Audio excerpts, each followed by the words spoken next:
Perry School of Journalism, welcome to Global Journalist. I'm David Reed. The magnitude of China's urban migration is hard to fathom when you hear the numbers. In the past 30 years, the country's urban population has more than doubled. Last year, more than 270 million peasants who were registered to live in the countryside were working in urban areas.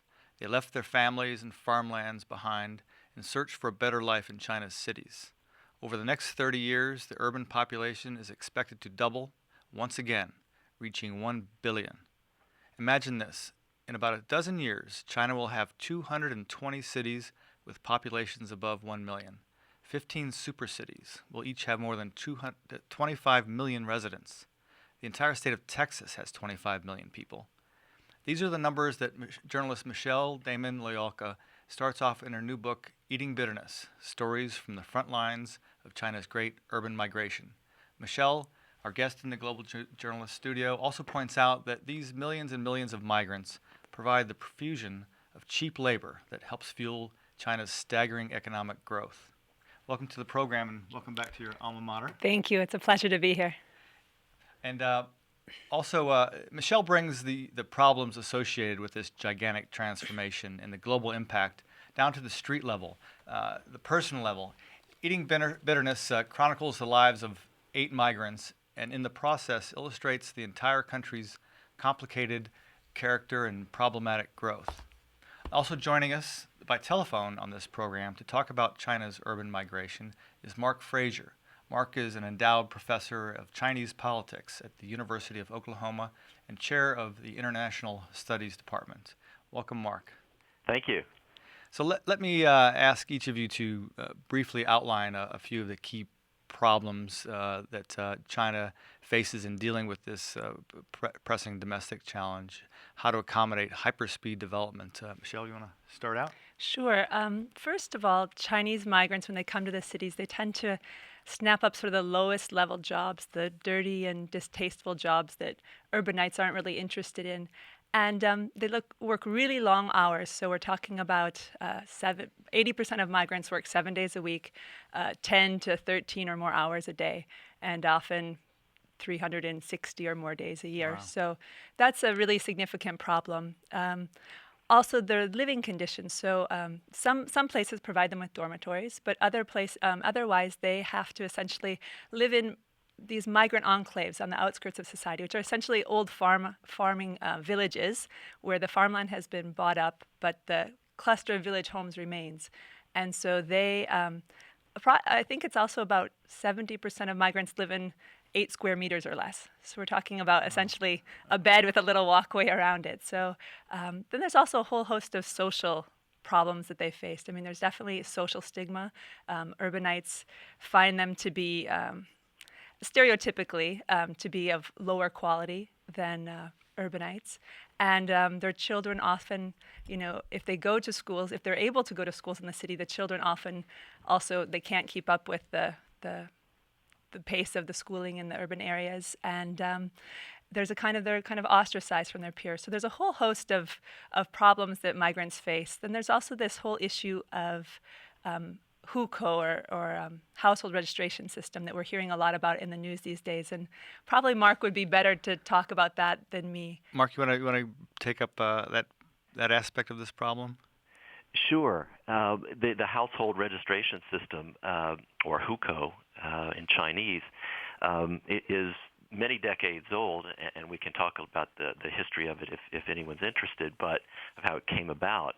But the main problem now is that you have, as Michelle noted, this incredibly rapid urbanization going on in China, where just even last year in 2011, the 1.3 billion population of China is now officially over 51% urbanized, or that is to say half the population is now living in urban areas. But because of the household registration system, about 200 million of that 650 or 700 million people living in urban areas, so a huge chunk of them, possess a registration status that basically says they are peasants. And this means that in the cities and in the living spaces that Michelle just described, they and their children have virtually no access to ordinary public services like schools, public health clinics, hospitals, etc., that urban residents do. And so this creates a two-tier level of citizenship, basically. And it is a very hot and controversial political topic. Many Chinese, many informed Chinese are wondering why we still have this system that treats people who come from the countryside as second-class citizens. Now, besides the two-tiered system, how is China's situation different than, say, America's past urbanization or India's current mega growth? Well, in any country that's urbanizing, and many, of course, have urbanized in history, there is a common theme, which is moving from rural areas to urban areas, people that is, and then, of course, in terms of your economy, you go from being predominantly farming and agricultural to industrial and working class formation that happens. What's different, though, if you talk about the U.S. or India, is that essentially the migration in many other countries, besides just the U.S. and India, the immigration has been relatively voluntary. It doesn't mean that they're coming from one great place in the rural areas to an even better place in the cities. It is always difficult. They always face discrimination. But generally speaking, there hasn't been this legal administrative classification, this basically internal passport system that one sees in the Chinese case. It would be as if in the 1930s and 40s, when we had the massive migration out of the South by African Americans to industrial centers in the Midwest, Chicago, Detroit, so forth, that if they got to Detroit and Chicago and they were told that you can't have any access, your children can't go to schools here, you can't have access to public housing or to public hospitals, etc. Not to say that they didn't face Yeah, that's what I was going to say. That they didn't. They Essentially, they were. did, but it wasn't as though there was a U.S. law which would legally permit them to not have access to those things. Right. We'll get back into some of the general problems in more detail, but let's get back to Michelle's book and then build up to the China's growth management. So you lived in China for 13 years, right. and with a break to get your master's degree in journalism here, and you spent long hours in a remote farming region and in a booming new high-tech zone. So tell us about how that experience led to this book. Well, actually, the very foundational experience that led me to write this book was I had the opportunity to live in a banana farming village in southern China. This was back in 1999. And just the pace of life, the kind of values people held, the things that they were thinking about were so different than what I had experienced in urban China.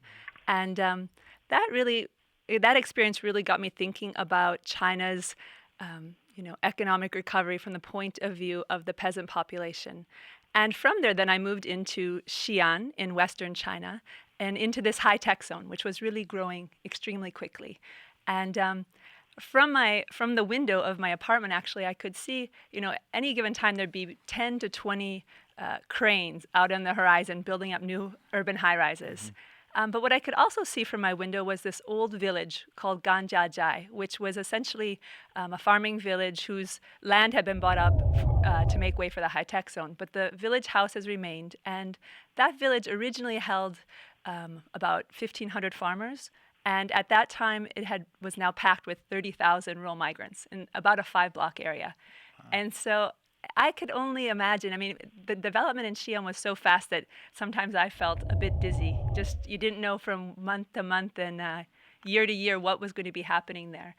So I could only imagine how people who came fresh out of the countryside to these areas, how they were feeling. And so when I started to write the book, right around that time, this village of Ganjiajai was about to be demolished to make way for a more high-tech zone development. And all of the people that I interacted with regularly, whether it was the people I bought vegetables from or security guards, people who worked in restaurants, hairdressers, everybody was really anxious about this because they worked in this high-tech area but they didn't really have a place in the high-tech zone. They lived in this old village of Ganjiajai, and once that was torn down, they really didn't know how could they support their life in urban China anymore, because they certainly couldn't afford to sort of integrate into an area like the high-tech zone. So that's when it really clicked for me that, these migrants are so essential to building up every aspect of China's own domestic life, and yet they are really outsiders in a lot of ways and not really ever able to fully integrate into urban life. And what are some of the reasons you picked these particular people? And kind of describe a few of the professions or a few of the occupations that they held. Sure. I knew I wanted to choose a mix of migrants that would sort of represent different professions, different life experiences, different ages, different genders. And I wanted to sort of, through these different profiles together, kind of give a picture of what it's like to embark on the migrant experience in China. And so I had a few categories in mind, a few age groups. For example, oftentimes in Xi'an at that time, you would see an older man doing some sort of small-time entrepreneurial work from the back of a bicycle. That's really common. So I knew I wanted somebody who was in that category. Besides that, I kind of was open and just explored the neighborhood, and also some of the people I had known previously. So, for example, there's a chapter of people who sell vegetables in the local outdoor vegetable market. I had bought my vegetables from them for several years before I ever started the book project. It's a real intimate portrait of that couple. Yeah. And, I think I was really lucky because in China, it seems that when you start talking to people, almost everybody has some sort of amazing life story. I mean, the recent history is such that people's lives have been full of adversity and also triumph. And so it seemed like when you start to talk with people and really kind of get into the details of their life, anybody would actually make a really good subject to profile. The one theme that goes through it is the eating bitterness, the title of your book. Could you explain that? Sure. So in Chinese, there's this great word, which is 吃苦, and that essentially means to endure difficulties, to persevere, and to sort of press forward all in one without really kind of complaining or stopping to think about is this what I want to be doing? Just kind of this brute force moving ahead at all costs sort of mentality. And so we don't have that kind of one word in English that sums all of that up, but if we translate it directly, it comes out to eating bitterness. Mm-hmm. And I didn't start off with this as a theme in the book, but as I talked with people, over and over, they kind of themselves brought this up as one of the keys that they saw to being their ability to survive in the city all this time. And the more I thought about it, I thought, this ability is actually very key to China's own ability to move ahead so quickly over the last several decades, because it can rely on a workforce who really just can sucks eat it up. Yeah, exactly. That's a good way to say it. You mentioned in an interview that if you had to choose a favorite character in the book, it would probably be the last chapter, the big boss. Yes. Tell us about him and why you think that illustrates some of the future of China. Sure. So that's a chapter of a 32-year-old who was a second grade dropout and a runaway, and he had moved to Xi'an about 5 years before I started to talk with him. And in those 5 years, he essentially built up, he went from being essentially destitute to having built up an entire empire of convenience stores. And so he became extremely successful. But although he's sort of blown past all the obstacles that would typically be in a migrant's path, he feels more lonely and isolated than he ever did when he was poor. And he really has this desire to turn his sight away from just his self and do some sort of philanthropy, but nobody around him can really understand those desires. So to me, this represents the direction that modern China is headed, because, when reforms started, people sort of had this mentality that we have to develop materially first, and anything besides making material progress was sort of seen as a distraction. And so but now the economy has grown so much in those years that people are starting to really attain their material dreams, surpass the dreams they originally started with.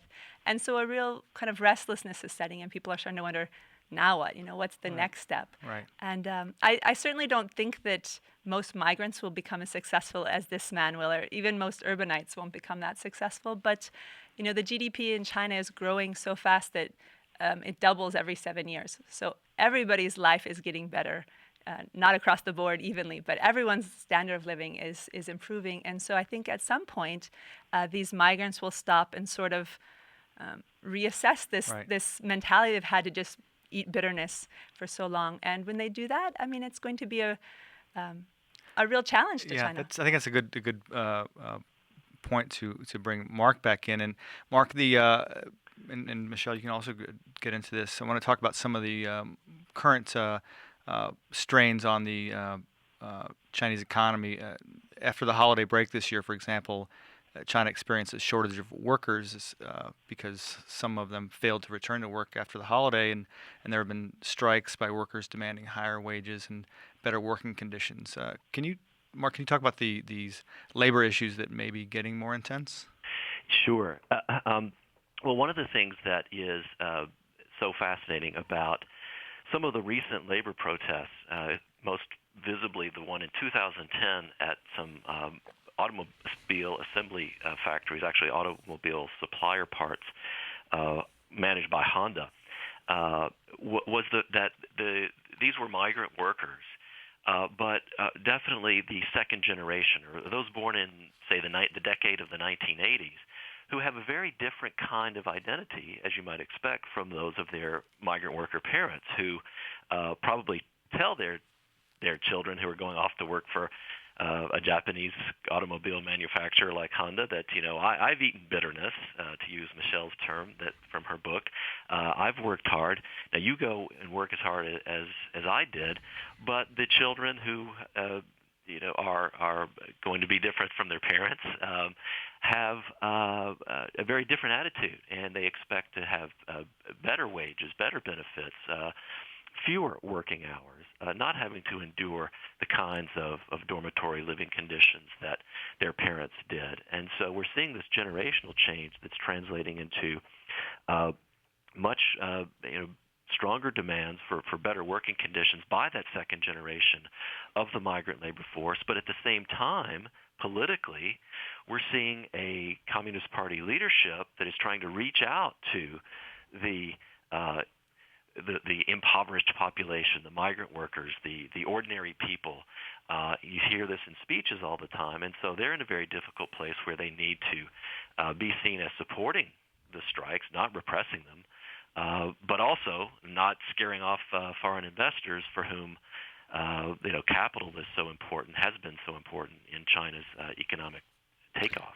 Right, and I saw that on March 5th that the premier told the People's Congress that migrant workers will become, quote, permanent urban residents in an orderly manner. So it sounds like the government is somewhat addressing this registration process and the lifestyle. Do you think that they really are going to take some of these actions? I guess first Mark and then Michelle. Yes, I mean, yes, the premier said that, and this is kind of as it might be analogized to a State of the Union address, where the premier, among a laundry list of things, talks about the issues that the party and government will address in the coming year, and the key phrase there is at the end, in an orderly fashion, which means basically someday, and, gradually and not suddenly. They do still worry about. The argument is that if we were to just get rid of the hukou system, we would face this onslaught of migrant workers, and our cities wouldn't be able to handle. There's an argument against that, which is that, well, that's already happened, basically. But at any rate, that's the political, the policy position by those who are opposed to completely abolishing the hukou system. And Michelle? Well, I think it's interesting because one thing that we don't hear too much about in the West, at least, is that this hukou system is also linked with land. So in China, when you're categorized as a rural resident, you receive a parcel of land essentially at birth. Now, it's not, you don't own it, you can't sell it, and if you let it go fallow, you'll lose it. But and when you die, it goes back to the village to be redistributed to the next generation. But essentially, every person has a parcel of land. It's a very small parcel of land. It's only about a sixth of an acre. So it's not really a viable means of livelihood, which is why we see so many people leaving the countryside and going to the cities to look for work. But this land, you can't underestimate how important that is to rural people. It's definitely a sustenance insurance plan.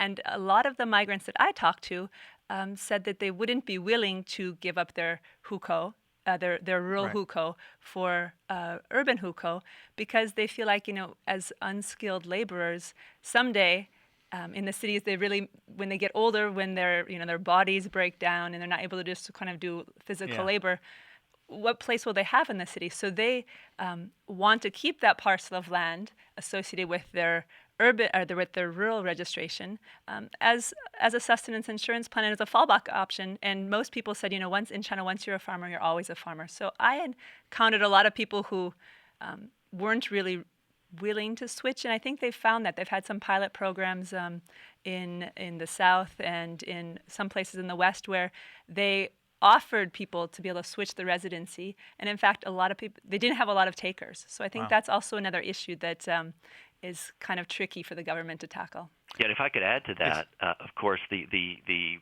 coercive side of that comes in when, rather than you going to the city as a migrant worker and toiling away and then going back to your land, sometimes if you're a peasant who lives on the outer belt around one of these rapidly growing cities, it's the other way around. The city comes to you. And whether you want to keep your parcel of land or not, oftentimes the city officials, using the police power and other coercive capabilities they have, will compel you to sell your land and in exchange give you, some public housing, hopefully. But the point being that once your land is in their hands, they turn it over to a real estate developer who will build a high-tech zone of the kind Michelle mentioned, or a shopping center, something like this, a high-rise. And so this has been a cause of many riots and protests of various sorts to confront these officials who are essentially engaging in land grabbing. Right.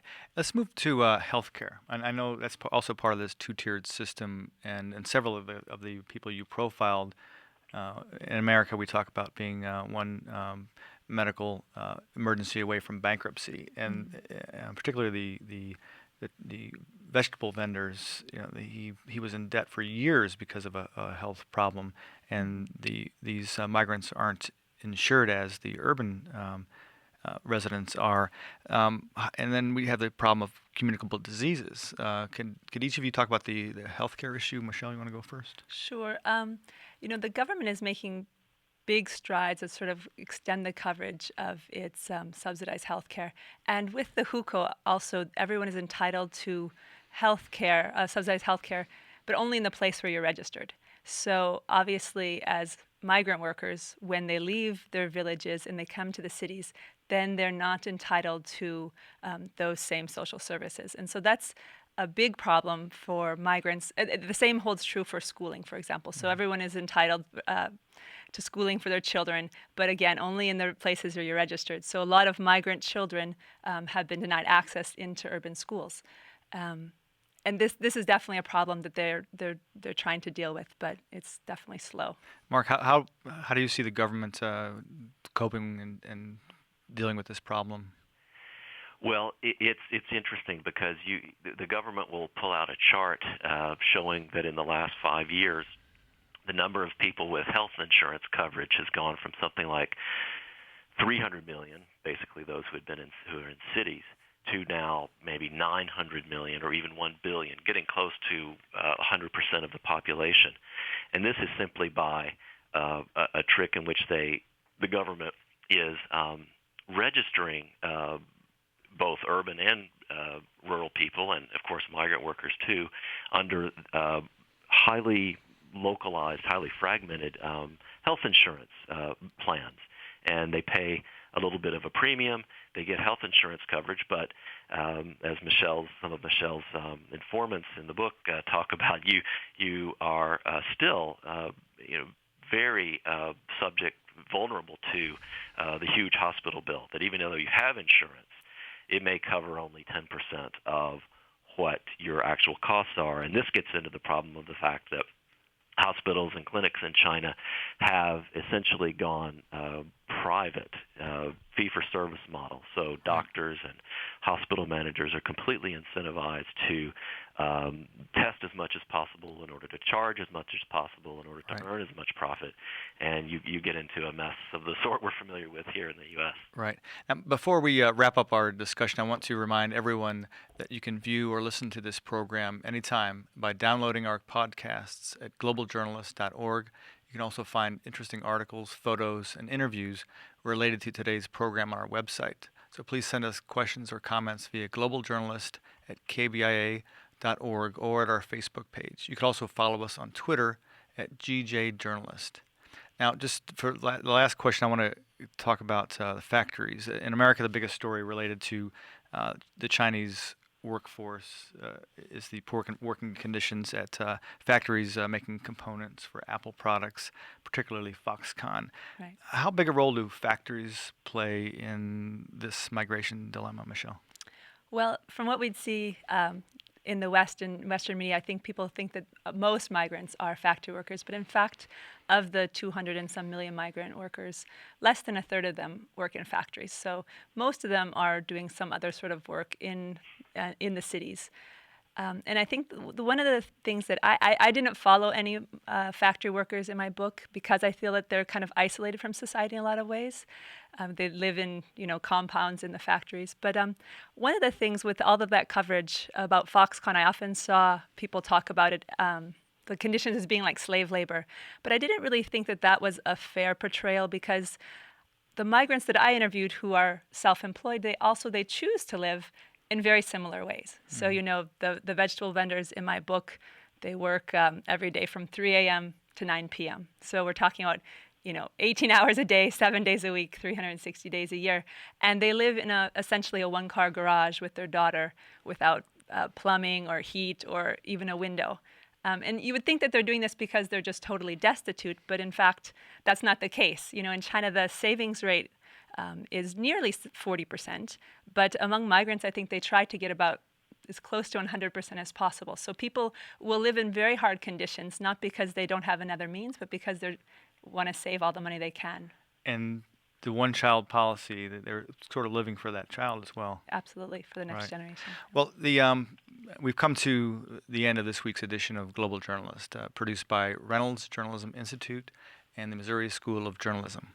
Joining us today were Mark Frazier, professor of Chinese politics at the University of Oklahoma, and Michelle Loyalka, author of Eating Bitterness, Stories from the Front Lines of China's Great Urban Migration. Thank you both for joining us today. It's a fascinating discussion.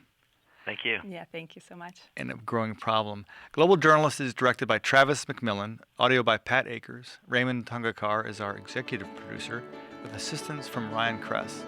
Please join us again next week for another Global Journalist. I'm David Reed.